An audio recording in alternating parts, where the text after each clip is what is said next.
Hello, bonjour. Alors, soyons clairs. Euh, ce ne sera jamais plus comme avant. Jamais. Hein. Il n'est pas question d'un retour à la normale. Et certainement pas non plus d'une nouvelle normalité. Hein, ça, ce sont des termes qu'il faut absolument rayer de notre vocabulaire. En Espagne...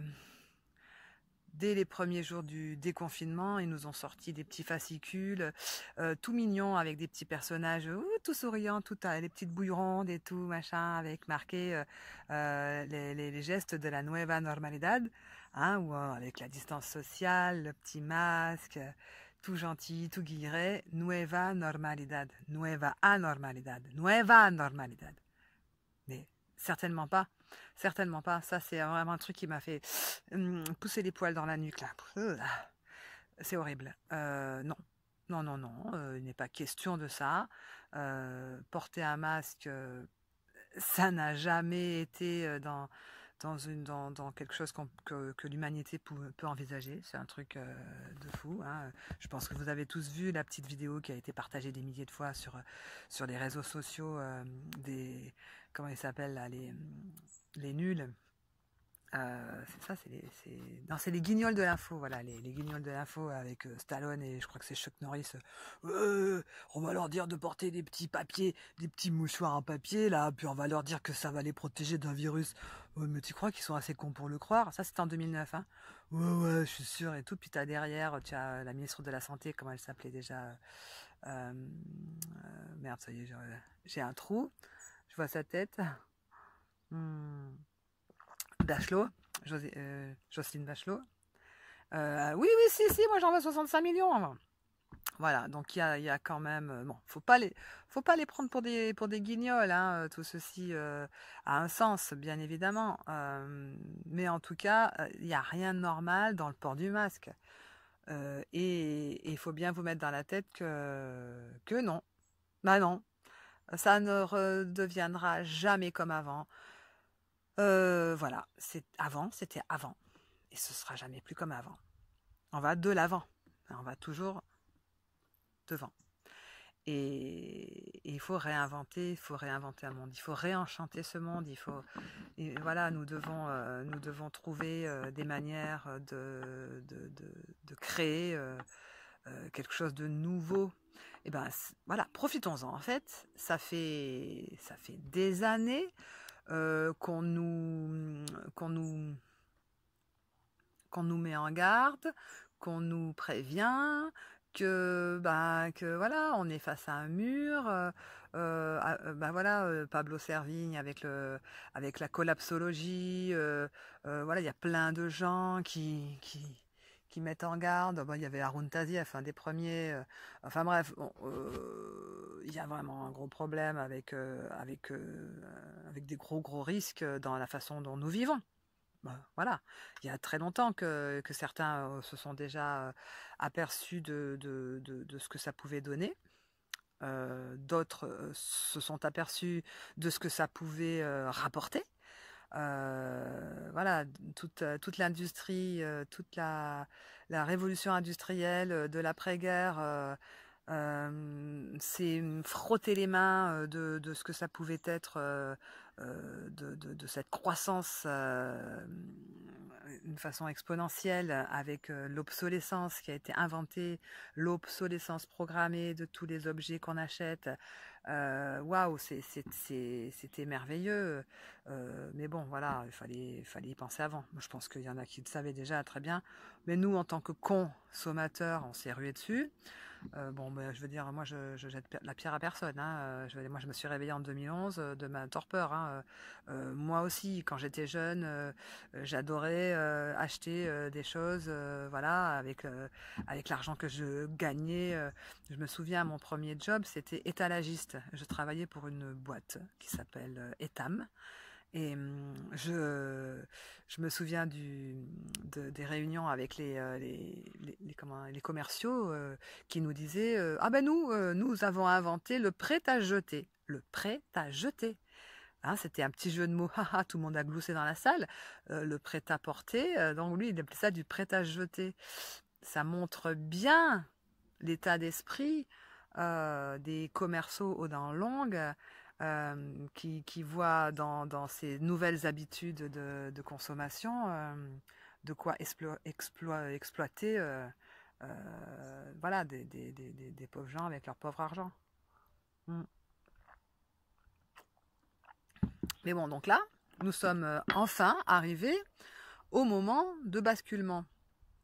Donc, réinventons, réenchantons, créons, faisons preuve d'inventivité et explorons ce nouvel état de choses et surtout faisons fi de ce qu'on veut bien comment on appelle ça, nous obliger à faire. Voilà. En fait, vous n'êtes obligé de rien. Vous n'êtes obligé de rien. Imaginez-vous qu'en fait, vous êtes en train d'explorer un monde nouveau. Ce qu'on nous propose n'a rien de très merveilleux. Je ne sais pas comment vous voyez l'avenir, mais s'il y en a qui le voient de façon joyeuse, ah ben, j'aimerais bien qu'ils me donnent un petit peu leur vision des choses. Dans le monde, dans la façon des Occidentaux de vivre, et même en fait, pratiquement de toutes les parties du monde, si on continue dans la consommation et dans métro, boulot, dodo, je vois pas d'enchantement là-dedans, quoi. Hein. Si vous l'avez pas encore compris, il est peut-être temps de vous rendre compte qu'il n'y a rien de merveilleux dans gagner sa vie, quoi. Personne ne devrait avoir à gagner sa vie. Dès que vous naissez, vous avez déjà votre vie. Hein. Alors bon, maintenant, il faudrait peut-être se détacher de tous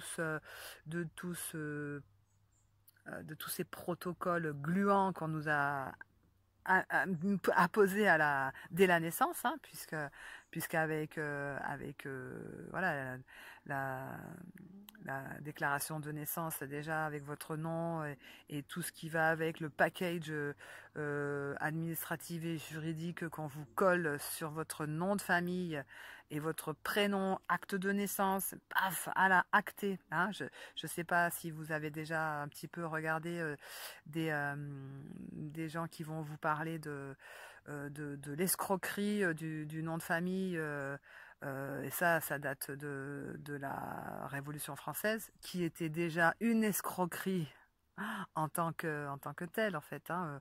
Si vous faites un petit peu quelques petits bonds dans le passé, vous allez vite fait vous rendre compte que de l'énormité de l'escroquerie dont nous sommes victimes, en fait. Donc non, vous n'êtes pas votre nom de famille, non, vous n'êtes pas votre numéro de sécu, non, vous n'êtes pas votre numéro de compte, vous n'êtes pas un numéro, ça vous rappelle rien. Vous êtes des gens, vous êtes des individus, vous êtes des êtres humains libres et en tant que tels, réinventez-vous.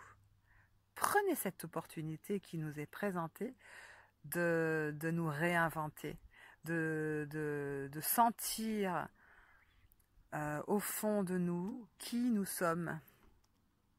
Prenez 5 minutes et puis regardez-vous dans un miroir et puis dites-vous, mais en fait, qui suis-je? Est-ce qu'il y a quelque chose que j'ai toujours eu envie de faire et puis que je me suis toujours dit, je le ferai peut-être un jour quand j'aurai plus ce souci-là, quand les enfants seront grands, quand mes parents seront morts, quand j'aurai fini de payer le crédit de la maison. Qu'est-ce que vous vous êtes dit que vous ferez quand vous aurez le temps? Parce que il est temps. Vivez comme si demain c'était fini. Vivez comme si aujourd'hui était le dernier jour. Enfin, vivez, quoi. C'est vraiment, voilà, criez, allez chanter, allez toucher la terre, Allez embrasser votre voisin, allez lui dire que vous l'aimez parce qu'il est le reflet de vous-même. Allez voir vos parents avec qui vous êtes fâchés et dites-leur bon, allez, c'est bon quoi. Je peux te dire que je te pardonne. Enfin ça, je parle pour moi un petit peu. Mais voilà, je sais pas moi. Jetez vos fringues, regardez la belle verte à nouveau. Voilà, allez, faites-vous plaisir. Faites-vous plaisir. Et découvrez-vous et retrouvez le potentiel d'universel qui est en vous, hein, la connexion avec ce qui vous a fait naître, hein, la terre en fait. Je pense qu'il y a beaucoup d'entre nous qui avons perdu l'habitude de marcher sur la terre, en fait, voilà, les pieds nus, ou de toucher, mettre les mains dans la terre qui est fait de sédiments, qui est fait de plein de caca, hein, de vivant qui est devenu mort et qui s'est réinventé aussi. Voilà, la terre, imaginez que ça, c'est de la matière pleine de promesses. Voilà, bon, de la terre vivante, hein. Après, c'est vrai que il y a des... Je suis en train de voir un champ là dans ma vision avec de la terre blanche qui n'a plus aucun sédiment. Non, allez faire caca dans la terre, voilà. Ça c'est une bonne... Pipi, caca, allez faire pipi, caca dans la terre. Là, vous allez la nourrir. Balancez vos déchets alimentaires. Bon, quand c'est des choses saines, hein, n'allez pas balancer les restes de votre repas sous cellophane que vous avez fait réchauffer au micro-ondes, hein. Non, voilà. Posez-vous les vraies questions. Qu'est-ce qui dans ma vie m'empêche d'être la vraie personne que je suis? Voilà, des trucs comme ça, quoi. Je veux dire, c'est tout simple, hein. Vous êtes devant, ça je pense à un ami qui m'est très cher, qui raconte souvent cette expérience où il est devant son bol de lait. Excusez-moi, je bois quand c'est encore un peu chaud. Devant son bol de lait de vache avec des céréales à la con, trop sucrées, trop cuit, enfin qui ne ressemble à rien. En train de manger machinalement son truc trop salé, trop sucré, trop gras. Et puis qui d'un seul coup se dit, mais en fait, je mange de la merde. Je mange de la merde. Et d'un seul coup, il s'est senti, il a eu cette idée d'aller regarder sur Internet qu'est-ce qui est bon pour l'être humain, en fait. Et d'un seul coup, un monde nouveau s'est ouvert à lui. Et voilà, ça a changé sa vie. Ça a changé sa vie. Il y a des... Tiens, j'ai envie de vous mettre en lien des tas d'exemples de personnes qui ont changé leur alimentation et ce qui a changé leur vie. Là, je vous parle de choses qui peuvent vous sauver la vie, quoi. L'alimentation, ça fait partie de quelque chose qui peut vous sauver la vie. Là, c'est vrai qu'à l'heure actuelle, on va nous parler de vaccins prometteurs ou de spray qui va vous empêcher d'avoir le Covid, mais on ne vous parle pas de choses saines qui va vous maintenir en bonne santé. Hein, y a des tas de plantes médicinales à faire cultiver même sur un petit balcon qui peuvent vous éviter de prendre des médicaments. Voilà, vous allez acheter un bon miel ou du propolis dans un petit marché d'agriculteurs ou dans votre magasin bio. Voilà, bon, essayez de voir quand même que ça soit pas de très très loin. Vous venez un peu en campagne autour de chez vous, acheter voilà aux paysans, aux agriculteurs qui ont fait pousser des plantes, du thym, de l'artémésia, bien entendu, ça on n'en parle pas assez, du romarin, des tas de plantes qui poussent dans nos campagnes. Et faites-vous la sauge, bien entendu. Faites-vous chez vous des fumigations, faites-vous des infusions, faites-vous des bains même. De toute façon, tout votre corps va prendre tout ce qui est bon, hein. Ça peut être aussi de vous mettre dans un bain infusé. Je ne sais pas. Faites brûler des herbes. Pour faire une atmosphère de sérénité, voilà, il y a des tas de façons d'éviter de prendre des choses faites par l'industrie pharmaceutique et de vous prémunir en ces temps de changement de saison. Hein, si comme la plupart des gens qui m'entourent, vous vous sentez un petit peu fatigué, surtout qu'il y a eu un refroidissement, voilà, n'allez pas vous ruer sur le premier spray nasal anti-Covid. Pensez d'abord aux vitamines dans les fruits. Il y a encore plein de super bons fruits de saison, d'arrière-saison. Là, il y a des figues. Moi, j'ai encore acheté des melons. Il y a des poires qui sont merveilleuses. Voilà, hein, faites-vous une soupe au pistou ce week-end, enfin, faites-vous plaisir avec des choses simples et revenez à l'essentiel. Et ça va vous faire penser un peu à autre chose. Voilà, que les actualités pourries que nous avons. Pensez à vous et c'est le premier pas vers un réenchantement. Voilà, ok? Allez, c'est tout pour ce matin.